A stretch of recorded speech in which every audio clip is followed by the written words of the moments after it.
আওয়ামী লীগকে পুনর্বাসনের জন্য দেশি বিদেশি ষড়যন্ত্র চলছে বলে মন্তব্য করেছেন নুরুল হক। আওয়ামী লীগকে পুনর্বাসনের জন্য দেশি বিদেশি ষড়যন্ত্র চলছে বলে মনে করেন গণ অধিকার পরিষদের সভাপতি নুরুল হক নূর।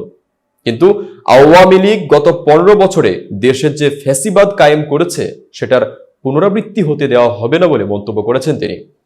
শুক্রবার রাজধানীর মিরপুর ১০ নম্বর এলাকায় এক জনসভায় নুরুল হক একথা বলেন। জুলাই আগস্ট ছাত্র জনতার আন্দোলনে আহত ব্যক্তিদের সুস্থতা কামনা ও শহীদদের স্মরণে এই দোয়া ও আলোচনা সভার আয়োজন করে গণ অধিকার পরিষদের ঢাকা মহানগর উত্তর মিরপুর জোন।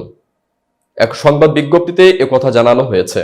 সভায় নুরুল হক বলেন, দেশের স্বাধীনতা ও সার্বভৌমত্ব বিসর্জন দিয়ে আওয়ামী লীগ দেশকে ভারতের তাবেদার রাষ্ট্রে পরিণত করেছিল।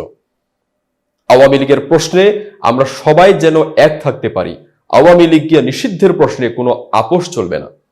গণ অভ্যুত্থানের পর সবাই নিজ নিজ কাজে ফিরে গেছে, কিন্তু পরাজিত শক্তি যে কোনো সময় ফিরে আসতে পারে, তাই সবাইকে সজাগ থাকতে হবে।